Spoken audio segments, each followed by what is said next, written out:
Existe uma inquietação latente nos bastidores das relações entre homens e mulheres no Brasil, que, nos últimos anos, ganhou contornos mais intensos com a globalização, as redes sociais e a valorização de certas culturas estrangeiras. Uma dessas manifestações vem ganhando força de forma cada vez mais explícita. A percepção de que muitas mulheres brasileiras têm preferência por homens americanos. E esse fenômeno, longe de ser apenas um capricho romântico ou um modismo momentâneo, esconde raízes profundas na desigualdade econômica, na insegurança jurídica e na decadência moral percebida dentro do próprio território nacional. Ao contrário do que muitos pensam, não se trata apenas de fetiche ou encantamento por um sotaque estrangeiro.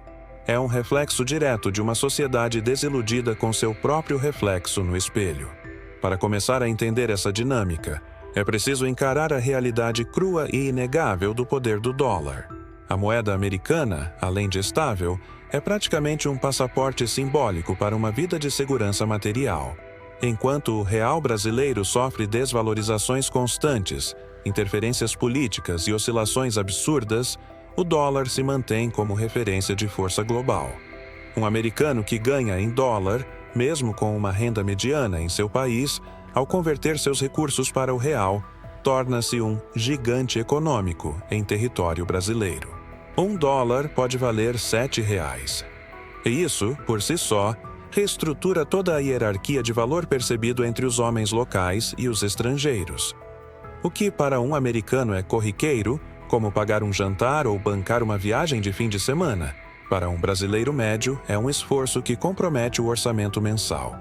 E não se trata aqui de materialismo por parte das mulheres, mas de uma busca legítima por segurança, conforto e dignidade. Elementos cada vez mais raros no cenário social brasileiro. Mas a vantagem não se limita à moeda. Existe um segundo fator que não pode ser ignorado: a estatura média. Em geral, os americanos são mais altos que os brasileiros. E embora isso possa parecer irrelevante à primeira vista, a realidade biológica e comportamental mostra outra coisa. Pesquisas internacionais e experiências cotidianas indicam que a maioria das mulheres, de todas as culturas, se sente mais atraída por homens mais altos. Isso tem raízes ancestrais e evolutivas, ligadas à sensação de proteção, força e domínio do ambiente. Um homem alto tende a projetar mais presença e, subconscientemente, mais capacidade de prover e proteger.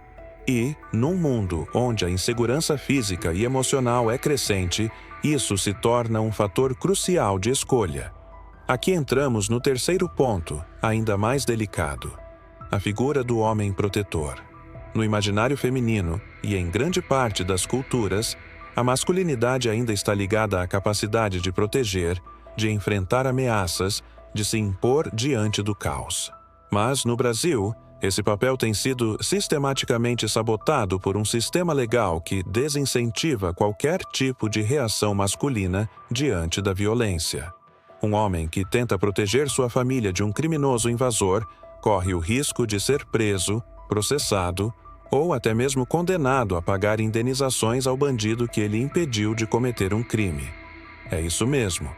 No Brasil, se um ladrão invade sua casa e você o agride para defender sua esposa e filhos, ele pode processá-lo e ganhar pensão vitalícia.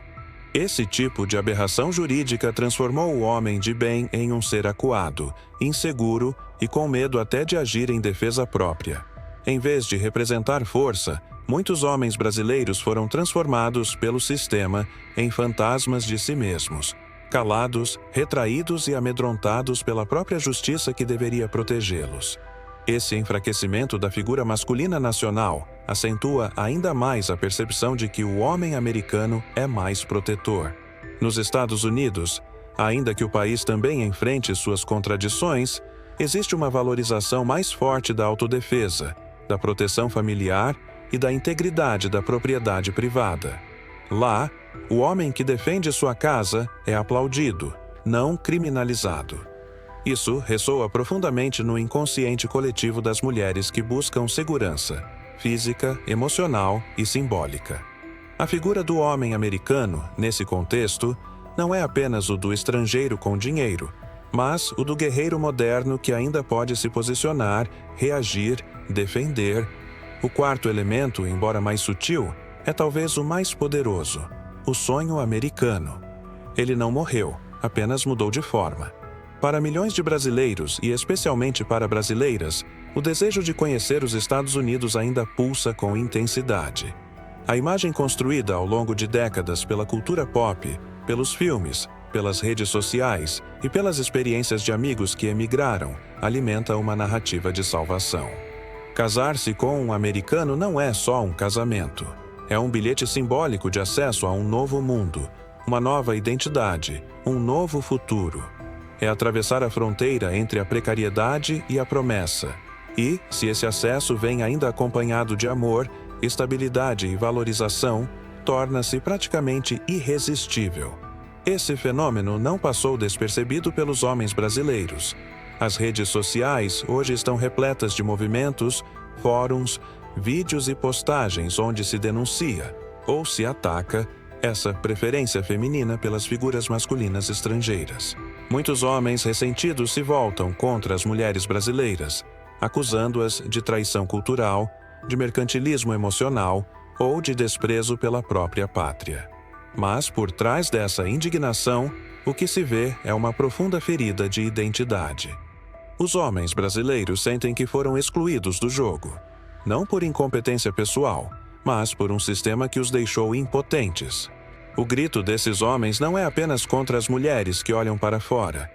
É contra o país que não permitiu que eles se tornassem aquilo que gostariam de ser: provedores, protetores e respeitados. O mais curioso é que muitos americanos sequer têm consciência desse privilégio.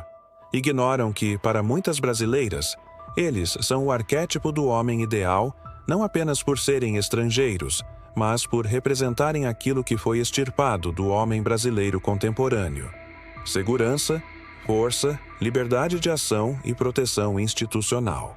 Muitos americanos, por ignorância ou desinteresse, deixam passar a oportunidade de se conectar com mulheres que, além de belas e carismáticas, carregam uma feminilidade intensa e rara. Uma combinação de calor, sensibilidade e paixão que muitos descrevem como única. As brasileiras, nesse aspecto, não apenas se destacam esteticamente, mas também emocionalmente. São mais expressivas, mais intensas, mais dispostas a se entregar, talvez como reflexo de uma cultura marcada pela instabilidade, onde o presente vale mais que qualquer promessa futura. O que esse quadro revela, no fundo, é uma crise de identidade nacional. Não apenas dos homens ou das mulheres, mas do próprio Brasil enquanto estrutura que deveria fomentar estabilidade, orgulho e pertencimento. Quando uma mulher brasileira sonha com um homem americano, o que ela deseja não é apenas um parceiro de outra cultura, mas a fuga simbólica de um país que falhou em protegê-la, em valorizá-la e em oferecer um futuro minimamente digno. Quando um homem brasileiro se revolta com isso, ele não se irrita apenas com a mulher. Ele se desespera com o país que o castrou. No fim das contas, o fenômeno das brasileiras que preferem americanos não é um capricho, nem uma moda, nem uma traição. É um sintoma, um espelho, uma ferida aberta que escancara o abismo entre o Brasil real e o Brasil ideal. Enquanto esse abismo não for encarado de frente, sem hipocrisia, sem ideologia barata e sem moralismo superficial, o êxodo emocional continuará. Porque, antes de ser sobre amores internacionais, essa história é sobre a falência de um país que deixou de proteger seus homens e de valorizar suas mulheres. E até que essa equação se reverta, a preferência feminina continuará cruzando fronteiras, não por fetiche, mas por sobrevivência.